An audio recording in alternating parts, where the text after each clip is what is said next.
नमस्कार, आप देख रहे हैं जनता टीवी और मैं हूं आपके साथ अभिषेक। ताबड़तोड़ खबरों की शुरुआत करेंगे फटाफट अंदाज में। उत्तर प्रदेश सरकार मिशन शक्ति के तीसरे चरण की शुरुआत 31 अगस्त यानी कि आज से हो गई है। मिशन शक्ति का तीसरा चरण महिलाओं को रोजगार की मुख्यधारा से जोड़ते हुए उनकी सुरक्षा के लिए प्रतिबद्ध रहेगा। रक्षाबंधन पर्व की पूर्व संध्या पर राज्यपाल आनंदीबेन पटेल, मुख्यमंत्री योगी आदित्यनाथ और निर्मला सीतारमण इस अभियान को हरी झंडी दिखाएंगी। साथ ही मुख्यमंत्री कन्या सुमंगला योजना के तहत 1,55,000 बेटियों के खातों में 30 करोड़ 12 लाख रुपए हस्तांतरित किए जाएंगे।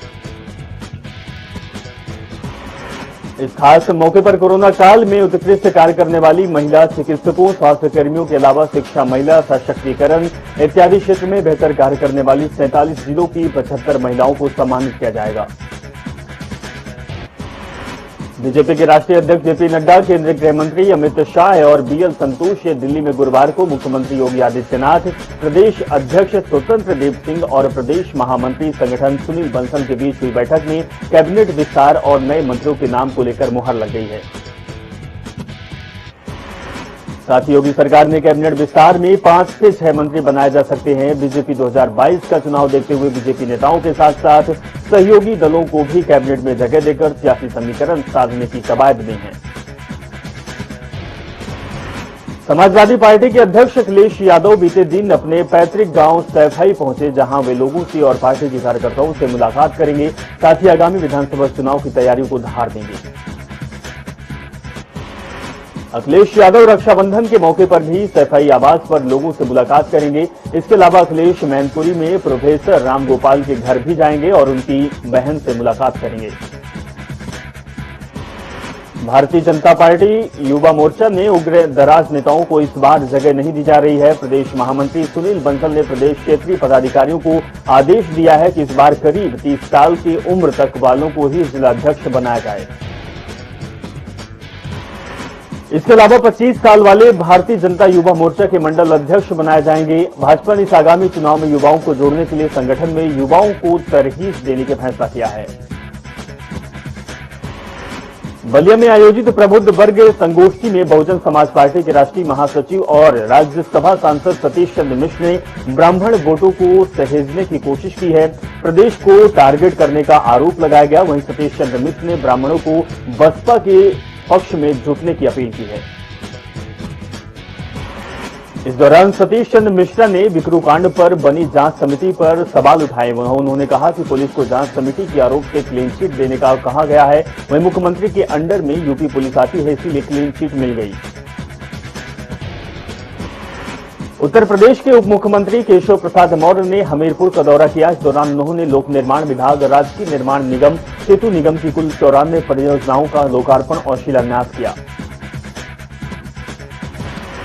इस दौरान मौर्य का भाषण चुनावी चाशनी में सिमटा रहा। उन्होंने अधिकारियों से कहा कि पार्टी के कार्यकर्ताओं का सम्मान करें। उन्होंने केंद्रीय राज्य मंत्री साध्वी निरंजन ज्योति के अनुरोध पर उनके पैतृक गांव पथ्योरा में जनपद फतेहपुर को जोड़ने के लिए 106 करोड़ की लागत से पुल निर्माण की घोषणा की। गोरखपुर के चौरी चौराहा शहीद स्मारक और गांव में पहुंचे कांग्रेस के प्रदेश अध्यक्ष अजय सिंह लल्लू ने सरकार पर हमला बोला। इस दौरान उन्होंने कहा कि चौरी कांड में शहीद हुए क्रांतिकारियों के परिवार वालों को सारे अधिकारियों से वंचित रखा गया है। अजय सिंह लल्लू ने कहा कि ना उनके पास मकान है और ना ही उनके पास कोई सुविधा। मैं सरकार से मांग करता हूं कि जल्द से जल्द अविलंब क्रांतिकारियों और शहीदों के परिवार वालों को सारी सुविधाएं दी जाए।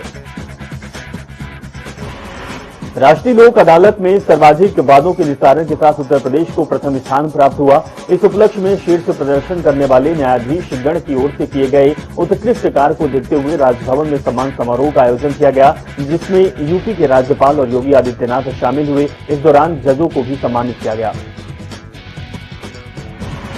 उत्तर प्रदेश सरकार द्वारा जारी आंकड़ों के मुताबिक बीते 24 घंटे में 26 नए मरीजों की पुष्टि हुई। इसी अवधि में 23 मरीज स्वस्थ होकर डिस्चार्ज हुए। वहीं अब तक 16,85,877 प्रदेशवासी कोरोना संक्रमण से मुक्त होकर स्वस्थ हो चुके हैं। वर्तमान में प्रदेश में एक्टिव कोविड केस की संख्या 408 रह गई। 24 घंटे में 2,33,350 सैंपल की टेस्टिंग हुई। वहीं अब तक प्रदेश में कुल 7,1,69,000 से अधिक कोविड सैंपल की जांच हो चुकी है। वहीं 24 लाख से ज्यादा वैक्सीन डोज दिए जा चुके हैं। बता दें कि 5 करोड़ 26 लाख से अधिक प्रदेशवासियों को कम से कम वैक्सीन एक डोज लग चुकी है और बाकी को भी लगनी बाकी है। पिछले 24 घंटे में 58 जिलों में संक्रमण का एक भी नया केस सामने नहीं आया, जबकि 17 जिलों में सिंगल डिजिट में मरीज पाए गए। 15 जिलों में कोविड का एक भी मरीज नहीं पाया गया। राज्य में पॉजिटिविटी रेट 0.01 बनी हुई है, जबकि रिकवरी दर 98% से ऊपर है। कोरोना महामारी को लेकर योगी सरकार किसी तरह की लापरवाही बरतने के मूड में नहीं है। लखनऊ एयरपोर्ट पर बाहर आने जाने वाले लोगों की आरटीपीसीआर जांच की जा रही है, जिसकी रिपोर्ट अब आधे घंटे में मिल जाएगी, जिसके लिए एयरपोर्ट पर डिपार्चर हॉल में 30 रैपिड मशीनें लगाई गई है, जिनकी जांच की जा रही है। सीएम योगी आदित्यनाथ ने प्रदेश के कोविड की बेहतर होती स्थिति पर देखते हुए प्रदेशवासी साप्ताहिक बंदी की व्यवस्था को समाप्त करने का आदेश दिया। उन्होंने कहा कि अब से सभी शहरों, बाजारों, उद्योगों, कारखानों में कोविड काल से पूर्व प्रभावी रही साप्ताहिक बंदी की तिथि पर अवकाश लागू किया जाएगा। अमेरिका की बहुराष्ट्रीय कंपनी माइक्रोसॉफ्ट और MAQ सॉफ्टवेयर ने यूनिट लगाने के लिए योगी सरकार से जमीन ली है। बता दें कि माइक्रोसॉफ्ट और MAQ सॉफ्टवेयर नोएडा में अपनी यूनिट बनाएगी, जबकि टेक्सको और मथुरा में अपनी फैक्ट्रियों का निर्माण कार्य शुरू कर दिया है।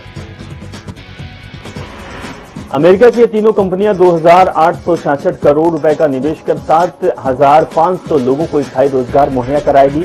अमेरिकी कंपनी के अलावा US India strategic partnership forum से जुड़े अन्य बड़े अमेरिकी निवेशक राज्य में निवेश करने को इच्छुक हैं।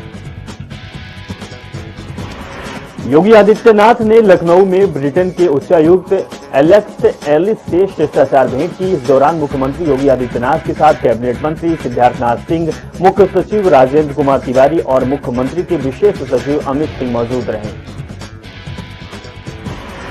मुख्यमंत्री योगी आदित्यनाथ ने वर्ल्ड सेमिनार सिटीजन डे पर ट्वीट कर शुभकामनाएं दी और लिखा कि वर्ल्ड सीनियर सिटीजन डे में समस्त आदरणीय वरिष्ठ नागरिकों को हार्दिक बधाई और शुभकामनाएं। भारतीय संस्कृति एवं परंपरा के वरिष्ठ जन सदैव वरेण्य रहेंगे और अपने वरिष्ठ नागरिकों के प्रति सम्मान और कृतज्ञता व्यक्त करते हुए उनकी सेवा हेतु सदैव तत्पर रहें। यूपी एटीएस की ओर से एक देशव्यापी धर्मांतरण मामले का खुलासा किया गया, जिसके बाद 10 लोग गिरफ्तार किए गए, जिसमें से 6 के खिलाफ चार्जशीट जारी कर दी गई।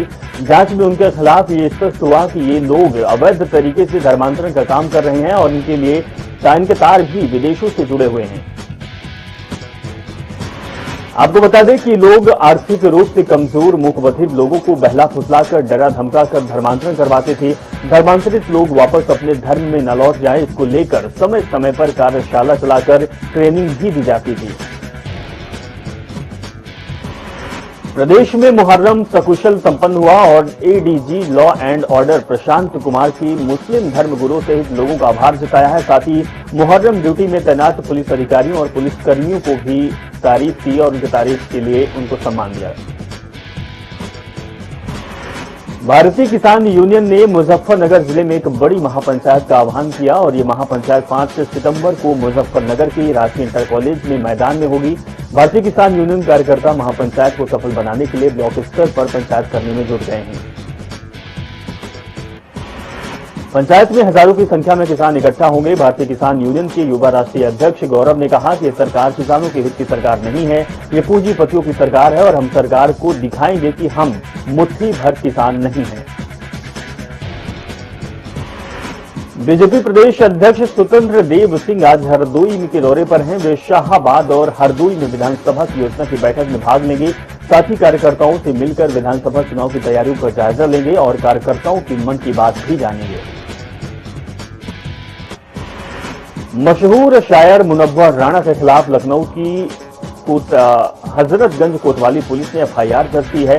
वाल्मीकि समाज के नेता पीएल भारती की तहरीर पर मुनव्वर राणा के खिलाफ धार्मिक भावनाएं भड़काने और अन्य कई धाराओं में मुकदमा दर्ज किया गया है। तहरीर में बताया गया कि मुनव्वर ने तालिबान की तुलना महर्षि से कर दोनों देश के करोड़ों दलितों को ठेस पहुंचाया है, उनका अपमान भी किया है, साथ ही हिंदू आस्था को चोट पहुंची है। कानपुर के किदवई नगर थाना क्षेत्र में चोर खुलेआम पुलिस की चुनौती दे रहे हैं। चोरों ने थाने में चंद कदम दूरी पर स्थित मकान को निशाना बनाते हुए कीमती सामान, लैपटॉप, मोबाइल पर हाथ साफ कर दिया है और मौके से फरार हो गए। वहीं चोरी की वारदात सीसीटीवी कैमरे में कैद हो गई है। आगरा के मलपुरा थाना क्षेत्र में आगरा से रुदावल जा रहे यात्रियों से भरी डीसीएम की जोरदार टक्कर हो गई, जिसमें 8 से 10 यात्री घायल हो गए, जिनकी हालत गंभीर बताई जा रही। वहीं मौके पर पहुंची पुलिस ने घायलों को इलाज के लिए अस्पताल में भर्ती कराया, जहां उनका इलाज चल रहा है। बलिया के नगर क्षेत्र में एक युवती ने मानवता की अनोखी मिसाल पेश की। युवती ने बाढ़ पीड़ितों का हालचाल जाना और पैसा इकट्ठा कर बाढ़ से पीड़ित लोगों को राहत कार्यों में मदद पहुंचाई। लखीमपुर खीरी में टहारा बांध निघासन रोड पर दोनों तरफ से आ रही बाइक सवारों की जोरदार टक्कर हो गई, जिसमें कि आधा दर्जन घायल हो गए। वहीं 2 की हालत गंभीर बताई जा रही, जिन्हें एम्बुलेंस से सीएचसी में भर्ती किया गया। बाराबंकी के जैदपुर थाना क्षेत्र में महारूपुर गांव में झोलाछाप डॉक्टर 125 रुपए में कोरोना वैक्सीन की डोज लगाते पकड़ा गया, जिसको स्वास्थ्य विभाग के आला अधिकारियों ने क्लिनिक पर छापा मारकर गिरफ्तार कर लिया और पूरे मामले की जांच में जुट गए। चित्रकूट में एनआरआईएम की महिलाओं ने राखी में स्टॉल लगाए, जहां चित्रकूट की मुख्य विकास अधिकारी अमित आसेरी राखी खरीदते हुए नजर आए। इसके अलावा महिलाओं में उत्साहवर्धन करते हुए उन्होंने 140 रुपए की राखी सहित 50 रुपए उनको पुरस्कार के रूप में भेंट किया। फतेहपुर के जहानाबाद थाना क्षेत्र में कलाना मोहल्ले पर महिलाओं ने ग्रामीणों के साथ सरकारी देसी शराब की दुकान का बोर्ड उखाड़कर फेंक दिया और शराब की दुकान को बंद करा दिया। वहीं महिलाओं ने विरोध प्रदर्शन कर कस्बे में दुकान हटाकर अन्य जगह पर खोले जाने की मांग की है। इन महिलाओं का आरोप है कि शराब की दुकान खुलने से पूरा गांव बर्बाद हो जाएगा और महिलाओं को आने जाने में सबसे ज्यादा दिक्कत का सामना करना पड़ता है। हालांकि इस मामले में अधिकारी कुछ भी कहने से अभी कतरा रहे हैं। रक्षाबंधन को लेकर शहर के सभी प्रमुख बाजारों में रौनक देखी जा रही है। खरीदारों की भीड़ बाजारों में इकट्ठा हो रही, चाहे वो कपड़े की दुकान हो या फिर राखी की, हर तरफ लोग खरीदते हुए दिखाई दे रहे हैं।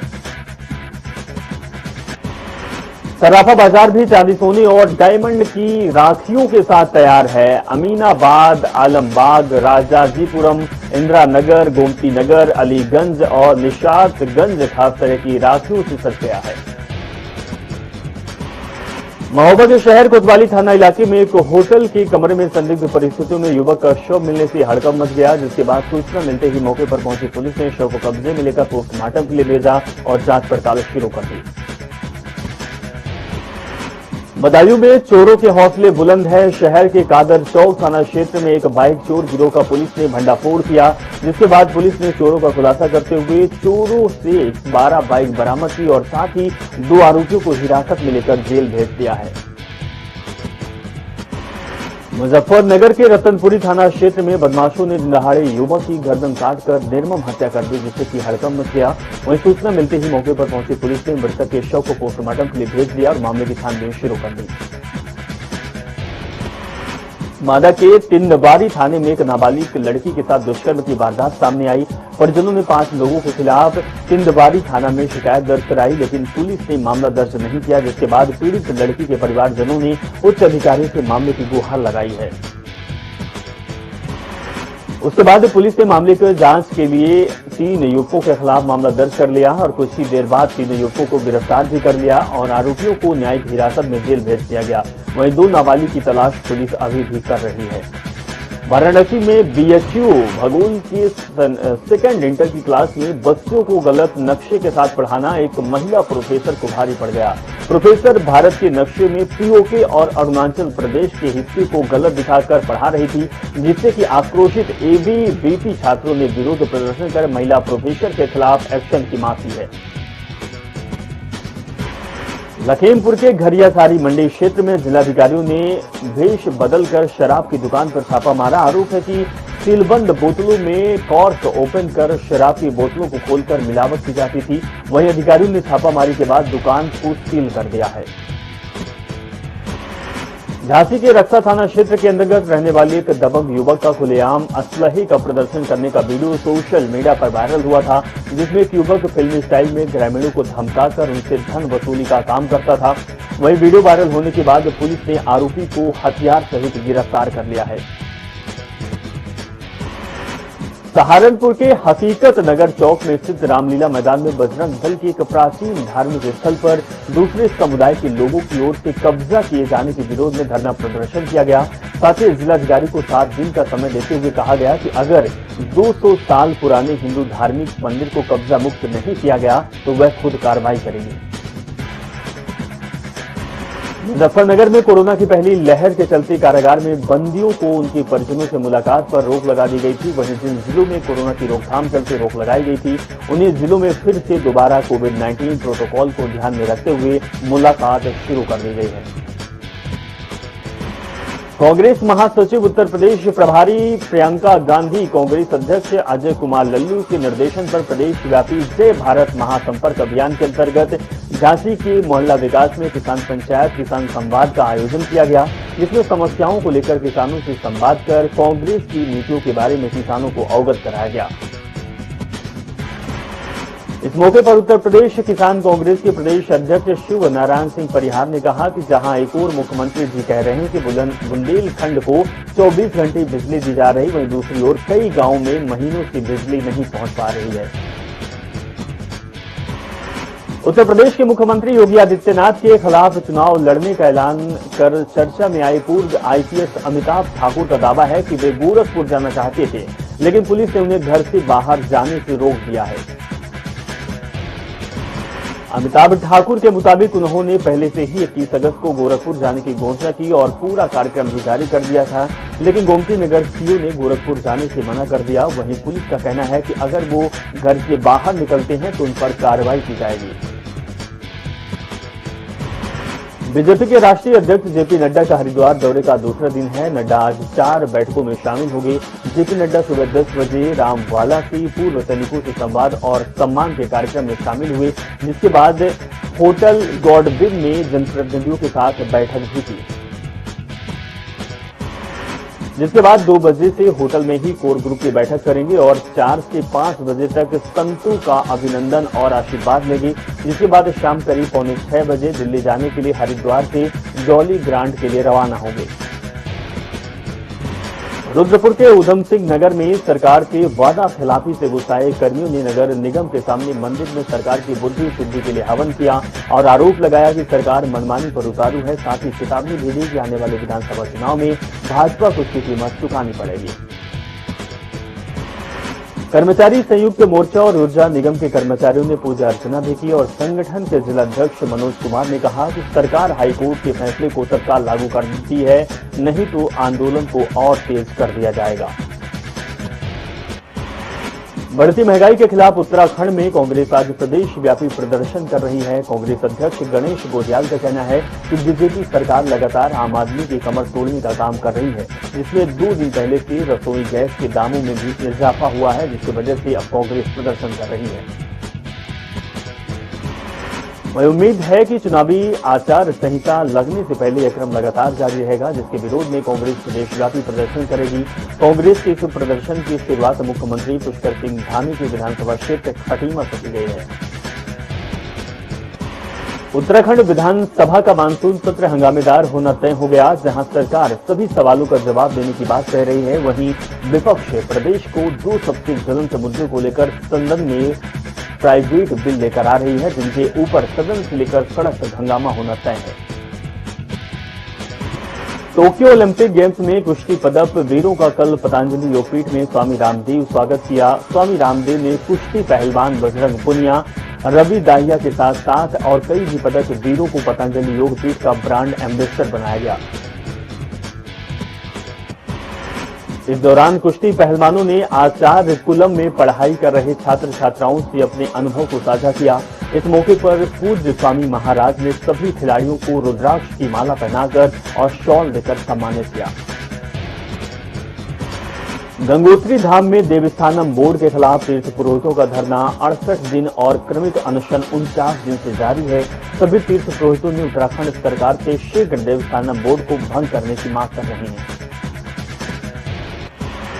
उत्तराखंड में बीते 24 घंटे में 15 नए कोरोना संक्रमित मरीज मिले। वहीं पिछले 24 घंटे में एक भी मरीज की मौत नहीं हुई, जबकि 24 मरीज को ठीक करके उनको घर भेजा गया।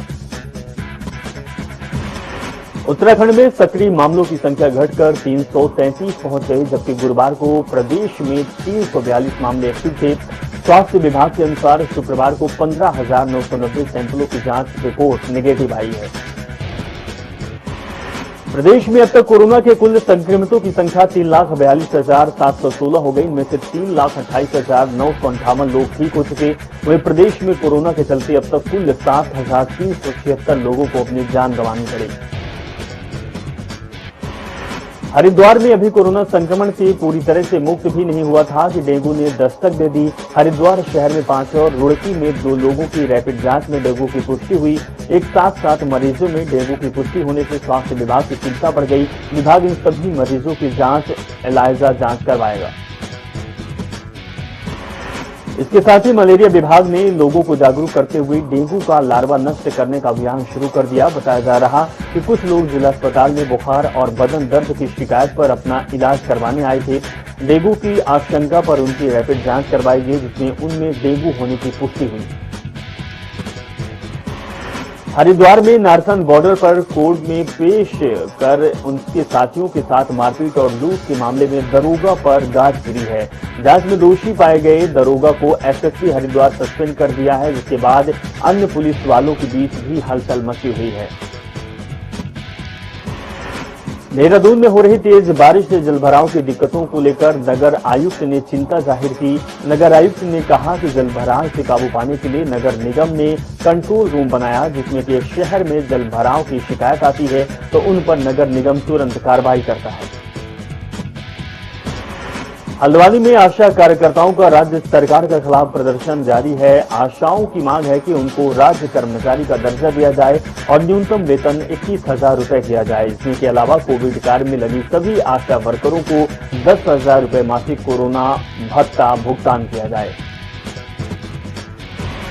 उत्तराखंड में भारी बारिश का कहर लगातार जारी है। नैनीताल जिले में भारी बारिश की वजह से ज्योतिकोट भवानी मार्ग पर भारी मलबा आने से बंद हो गया और वीर भट्टी पुल के पास भारी मात्रा में चट्टान खिसक कर मलबा सड़कों पर आ गया।